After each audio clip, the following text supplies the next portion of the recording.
आज के इस वीडियो में हम बात करने वाले हैं कि भारत के किसी भी राज्य में मुख्यमंत्री का चयन कैसे किया जाता है। मैं आपको बता दूं कि किसी भी राज्य में मुख्यमंत्री का चयन विधानसभा के सदस्य बहुमत के आधार पर करते हैं। कहने का मतलब है कि विधानसभा के सदस्य अपने बहुमत के आधार पर यह तय करते हैं कि राज्य का मुख्यमंत्री कौन बनेगा। आप लोगों के मन में ये सबसे बड़ा सवाल आ रहा है कि अगर विधानसभा के सदस्य के हाथों में है कि भैया राज्य का मुख्यमंत्री कौन होगा, तो हमारे वोट की क्या वैल्यू है। हम अपने मुख्यमंत्री के चयन के लिए जो वोट देते हैं वो वोट आखिर उन मुख्यमंत्री तक कैसे जाता है। और जबकि आप तो कह रहे हैं कि मुख्यमंत्री का चयन तो विधानसभा के सदस्य करते हैं, तो भाई हमारे वोट की क्या वैल्यू रही। ये क्वेश्चंस मुझे मालूम है आप लोगों के मन में आ रहा है, तो इसी क्वेश्चंस का जवाब मैं इस वीडियो में देने वाला हूं। इसके लिए मेरा वीडियो एंड तक जरूर देखना। वीडियो को जितना हो सके इस दोस्तों के साथ शेयर करना मत भूलिएगा। वीडियो को लाइक कीजिए, चैनल को सब्सक्राइब कीजिए और बेल आइकन को भी दबा दीजिए, ताकि जब भी नई वीडियो इस तरह की इंटरेस्टिंग अपलोड होती है नोटिफिकेशन आपके पास आ जाया करेगी। मैं आपको बता दूं कि किसी भी राज्य में एक विधानमंडल होता है और उसके दो भाग होते हैं। पहला भाग कहलाता है विधान परिषद और दूसरा भाग कहलाता है विधानसभा। विधान परिषद में सदस्य अप्रत्यक्ष विधि द्वारा चुने जाते हैं और विधान परिषद हर राज्य में नहीं होता है। जबकि अगर हम बात करें विधानसभा की, तो इसके सदस्य जनता द्वारा प्रत्यक्ष विधि द्वारा चुने जाते हैं। आप लोग ही वोट दे के ये तय करते हैं कि विधानसभा के सदस्य कौन कौन होंगे। अब आप लोगों को मुझे मालूम है, समझ में नहीं आ रहा होगा कि हमने कब विधानसभा के लिए वोट दिया।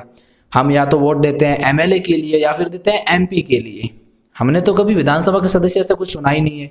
तो मैं आपको बता दूं कि आप विधानसभा के सदस्य कहो या फिर एमएलए कहो, एक ही बात है। एमएलए सुन के आप लोगों के मन में संतुष्टि आई है, क्योंकि आप एमएलए को तो वोट देते ही हो ना, तो एमएलए को ही विधानसभा के सदस्य कहते हैं। एमएलए का पूरा नाम है member of a legislative assembly.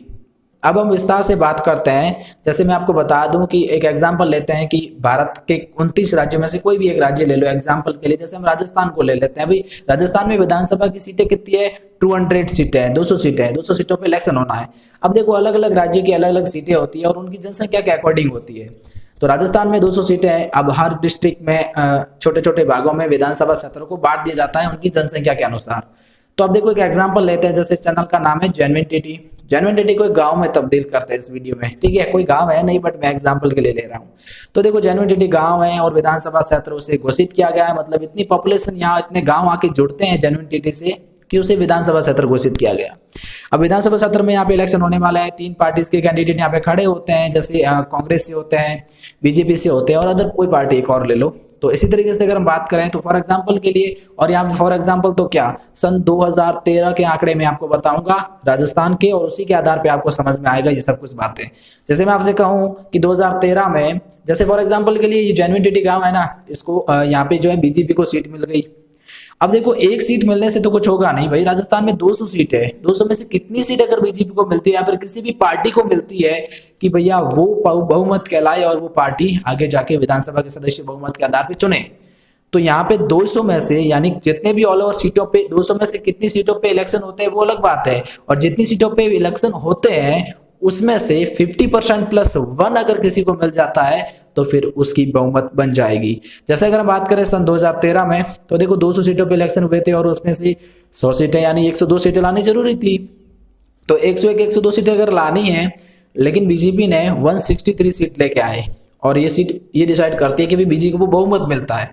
तो अगर हम बात करें विधानसभा के सदस्य कितने हो सकते हैं, भाई सीट कितनी थी? 200 सीट थी। 200 सीटों में से 163 तो केवल और केवल बीजेपी के हो गए। तो बहुमत किसका हुआ? बीजेपी का हुआ। तो अब यहाँ पे बात ही आती है कि बीजेपी के सदस्य मिलकर ये तय करेंगे कि हमारा सीएम कौन होगा। और चूंकि ये बात सभी को पता थी कि अगर बीजेपी को बहुमत मिलता है यानी विधानसभा के सदस्य ही तो तय कर रहे हैं ना कि हमारा सीएम कौन होगा, और इस सीएम तो वसुंधरा राजे ही होगी क्योंकि वो पहले डिक्लेयर्ड होता है। लेकिन किताबों में अगर आप देखेंगे तो यही कहा जाता है कि विधानसभा के सदस्य मिलकर ये तय करते हैं कि मुख्यमंत्री कौन होगा, क्योंकि उनका बहुमत भी तो जरूरी है। अगर देखो 163 सीट मिले ही नहीं और बहुमत मिले ही नहीं तो विधानसभा के सदस्य कुछ नहीं कर पाएंगे। अगर विधानसभा के सदस्य के पास बहुमत है तो वो अपने मुख्यमंत्री जी का नाम आगे ला सकते हैं।